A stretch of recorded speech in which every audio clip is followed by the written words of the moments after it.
नमस्कार, आदाब, सत श्री अकाल दोस्तों। आप सब लोग को स्वागत है करंट अफेयर्स एक्सप्रेस चैनल पे। तो आज एक बहुत बड़ा न्यूज़ निकल के आ रहा है इंडियन इकोनॉमी के बारे में, स्पेशली इंडियन रूपी के बारे में, जो इंडियन रूपी को एक बहुत बूस्ट देने वाला है। इंडियन रूपी को फ्यूचर का जैसे यूएस डॉलर है, जितना कीमती है, हर एक कंट्री पे एक्सेप्ट करता है। इंडिया भी कोशिश कर रहा है कि इंडियन रूपी भी ऐसे वर्ल्ड वाइड एक्सेप्ट कर सके, ठीक है सब। तो इसके लिए अब देखिए नया जो न्यूज़ है, Brazil South Africa may be next in line for India's bilateral currency settlement. मतलब क्या है, ब्राज़ील साउथ अफ्रीका, इसके साथ और भी 2 कंट्री है, ठीक है, एक सेनेगल है अफ्रीकन कंट्री और एक तंजानिया है। तो इन लोग इंडिया के साथ जो व्यापार करते हैं, व्यापार में मतलब इंडियन रूपी यूज़ करना चाहते हैं, ठीक है। तो इंडियन रूपीज़ और उन लोग का जो लोकल करेंसी है वो यूज़ करना चाहते हैं, डॉलर को साइडलाइन करना चाहते हैं। अब इधर पहले एक पूरा स्टोरी समझ लीजिए। तो ये सिचुएशन क्यों जनरेट हुआ? एक्चुअली डॉलर अमेरिका के पास है, अमेरिका का करेंसी। तो अमेरिका का करेंसी जब ग्लोबलाइजेशन हुआ, अमेरिका एक दिन क्या किया, वर्ल्ड वॉर के बाद अमेरिका सबसे ज्यादा स्टेबल कंट्री था। अमेरिका को पता है वर्ल्ड वॉर 2 पे सिर्फ नाम का था। अमेरिका ने वर्ल्ड वॉर 2 पे बहुत दिमाग दिखाया, पार्टिसिपेट किया ही नहीं। अमेरिका तब वर्ल्ड वॉर पे कूदा जब जापान ने उनका मतलब अमेरिका का नेवल बेस पे जब अटैक किया। उसके बाद अमेरिका वर्ल्ड वॉर पे कूद के जापान के ऊपर न्यूक्लियर बॉम्ब ड्रॉप किया। उसके बाद वर्ल्ड वॉर खत्म किया, ठीक है। तो अमेरिका सबसे ज्यादा स्टेबल करे मतलब इकोनॉमी था उस टाइम पे। यूरोप, जर्मनी, उसके बाद आपका जो भी अलाइड एक्सिस पावर था, वो भी रशिया, सब खत्म हो गए थे। और इंडिया तो ऐसे भी खत्म था क्योंकि वो अंडर ब्रिटिश रूल था। तो उस टाइम पे अमेरिका बोला चलो मेरा करेंसी को वर्ल्ड वाइड करेंसी बनाते। और बाकी दूसरे देश का करेंसी उतना स्ट्रॉन्ग था भी नहीं कि वो यूएस का जो डॉलर है उसको चैलेंज करे। तो इसीलिए यूएस डॉलर इंटरनेशनल करेंसी बन गए। अब इंटरनेशनल करेंसी जब यूएस डॉलर बन गया, अब यूएस उसके ऊपर दादागिरी दिखाने लगे। जैसे मान लीजिए अभी रशिया, यूएस के साथ रशिया का बनता नहीं है, ठीक है, आप सब लोग को पता है। यूएस रशिया जो वॉर अभी तो चालू हुआ, पर रशिया के ऊपर हर एक तरीका का, रशिया का ऐसा कोई एक सेक्टर नहीं, ऐसा कोई जगह नहीं, यूएस ने उसके ऊपर सैंक्शन नहीं लगाया डॉलर का। सैंक्शन लगाना मतलब क्या होता है कि रशिया के साथ तुम ट्रेड अगर करोगे, ट्रेड मत करोगे तो डॉलर पे पेमेंट मत करो। डॉलर पे पेमेंट करोगे तो अमेरिका बोलेगा तुम डॉलर से पेमेंट करो रशिया को, हम तुमको डॉलर नहीं देंगे। तो दिखाता हूँ, रशिया डॉलर नहीं देगा तो दूसरे कंट्री, जनरली हर एक कंट्री डॉलर एक्सेप्ट करता है, ठीक है। Dollar is a world wide currency, ठीक है। तो अभी देखते हैं रशिया के ऊपर कितना सारा सैंक्शन है। ये वीडियो थोड़ा लंबा होगा पर बहुत नॉलेजेबल है, बहुत जानकारी मिलेगा, तो थोड़ा टाइम पेशेंस देके देखिएगा। रशिया के ऊपर देखिए, ये तो बहुत पहले से सैंक्शन लगते आ रहे हैं, बट मैं आपको लास्ट 10 ईयर्स का डेटा दिखा रहा हूँ। 2014 पे देखो, मार्च अप्रैल पे एक सैंक्शन लगा, सेकंड सैंक्शन फिर अप्रैल पे 2014 पे लग गया। फिर वो सेकंड राउंड था, थर्ड राउंड था 2014 से 2014 से 2021 तक। देखिए 14 पे सैंक्शन लगा, 15 पे लगा एक, 16 पे लगा एक, 17 पे लगा एक, 18 पे, 19 पे, फिर उसके बाद 20 पे ये सब थोड़ा बहुत चल रहा था।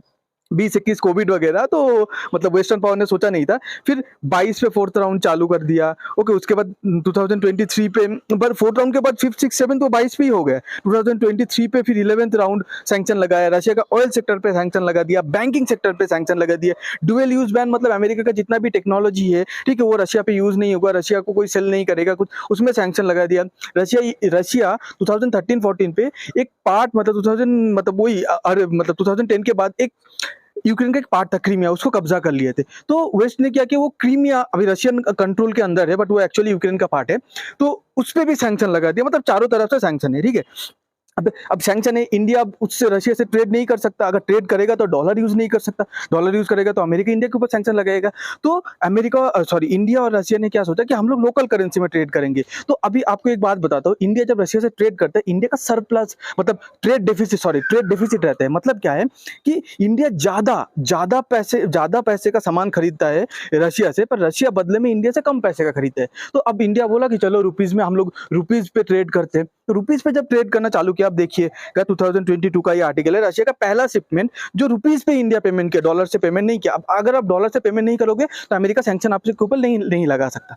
तो रुपीज से जब मतलब पेमेंट किया, तो रशिया अब बहुत सारा सामान बेच रहा है, तो उल्टा उसके पास बहुत ज्यादा रुपीस जा रहा है, ठीक है। अब उसमें प्रॉब्लम क्या देखा गया, रशिया के पास तो बहुत सारा इंडियन रुपीस इकट्ठा हो गया, पर रशिया इंडिया से कम सामान खरीदता है, तो रशिया के पास एक्स्ट्रा रुपीस बचता गया है। अब इंडिया का रुपीस दूसरे कोई कंट्री मतलब रशिया और जिसके पास से चीजें खरीदते हैं, जैसे चाइना हो गया और यूएई हो गया, इन लोग रुपीज एक्सेप्ट नहीं करते। अब रशिया के पास रुपीज जमा होते जा रहे हैं, अब वो रुपीज का क्या करे, ठीक है। तो ये सबसे बड़ा प्रॉब्लम इंडिया को दिखा। इसके बाद इंडिया डिफरेंट स्टेप लेना चालू किया।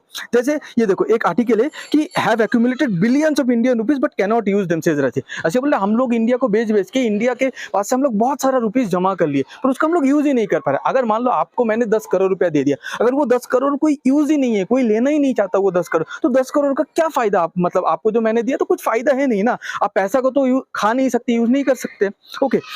तो इसके बाद क्या हुआ कि उसके बाद आरबीआई ने सोचा कि चलो हम लोग रुपीस को ग्लोबलाइज करने की कोशिश करते हैं, मतलब दूसरे देश के साथ जिसका इंडिया का ट्रेड होता है, सब कुछ होता है, उधर हम लोग रुपये को पुश करने की कोशिश करते हैं। तो ऐसे कर करके डिफरेंट डिफरेंट कंट्री को, जैसे ईरान को रुपीज ने पुश किया, ठीक है, अब यूएई के साथ बात चल रहा है, ठीक है। उसके बाद आपका अभी अभी देखो ब्राजील, साउथ अफ्रीका। अब मान लीजिए रशिया के पास बहुत सारा रुपीज एक्स्ट्रा पड़ा है। अब इंडिया और ब्राजील का जब ट्रेड होता है तो इंडिया ट्रेड डेफिसिट पे नहीं, रशिया के साथ डेफिसिट पे, पर ब्राजील के साथ इंडिया ट्रेड सरप्लस पे रहता है। मतलब क्या है, ब्राजील को ट्रेड सरप्लस मतलब क्या, ब्राजील को ज्यादा सामान बेचता है, रशिया से ज्यादा सामान खरीदता है, ब्राजील को ज्यादा सामान बेचता है। तो अब ज्यादा सामान बेचेगा तो ब्राजील से के साथ अगर ये मतलब सेटलमेंट सक्सेसफुल हो जाएगा रुपीज का, तो ये क्या होगा, एक सिस्टम देखिए, रशिया के पास एक्स्ट्रा रुपया, मान लीजिए रशिया से सामान लिया इंडिया डॉलर पे तो पेमेंट नहीं कर सकता, पर ब्राजील को पेमेंट कर सकता है, ठीक है। ब्राजील के ऊपर सैंक्शन नहीं है, पर रशिया को पेमेंट नहीं करता, रशिया को रुपीज पे पेमेंट कर दिया। अब रशिया इंडिया से कम खरीदता है तो क्या होगा, रशिया के पास बहुत सारा रुपीज बच गया।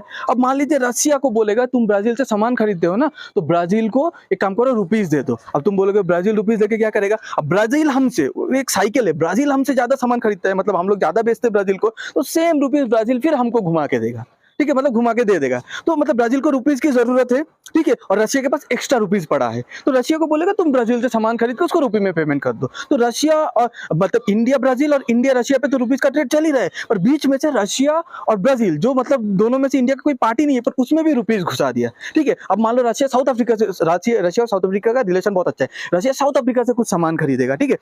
तो साउथ अफ्रीका के भारत जब साउथ अफ्रीका का कुछ मतलब भारत का रुपीज भी साउथ अफ्रीका के पास रहेगा, अगर ट्रेड सेटलमेंट हो जाता है, तो रशिया जब सामान खरीदेगा साउथ अफ्रीका से, तो भारत बोलेगा तुम्हारे पास जो एक्स्ट्रा रुपीज है, काम करो तुम ब्राजील को दे दिए, उसके बाद जो बचा तुम्हें भी साउथ अफ्रीका से वो रुपीज देकर सामान खरीद दो। फिर सेम रुपीज साउथ अफ्रीका के पास आएगा, साउथ अफ्रीका जब इंडिया के पास आएगा बोलेगा आपके कंट्री में से मुझे ये चीज चाहिए, जैसे African countries generally rice export बहुत करते हैं, राइस चाहिए, इंडिया बोलेगा ठीक है रशिया तुमको वो जो रुपीज है, काम करो तुम हमको रुपीज पे ही पेमेंट कर दो, ठीक है। तो मतलब ये धीरे धीरे मतलब इंडियन रुपीज ग्लोबलाइज हो रहा है। आई होप ये जो साइकिल है आप लोग को अच्छे से समझा पाया हो, ठीक है। तो गाइज इतना अच्छे से समझा रहा हो, प्लीज जो वीडियो देख रहे हो प्लीज लाइक करो, चैनल को सब्सक्राइब कर लो, इससे भी अच्छा बहुत बढ़िया कंटेंट आएगा, आपको बहुत नॉलेज मिलेगा, ठीक है। तो थैंक यू गाइज, अगर आपको ये वीडियो अच्छा लगता है और ये टाइम देने के लिए बहुत बहुत शुक्रिया, ठीक है। Please like share and subscribe कीजिए।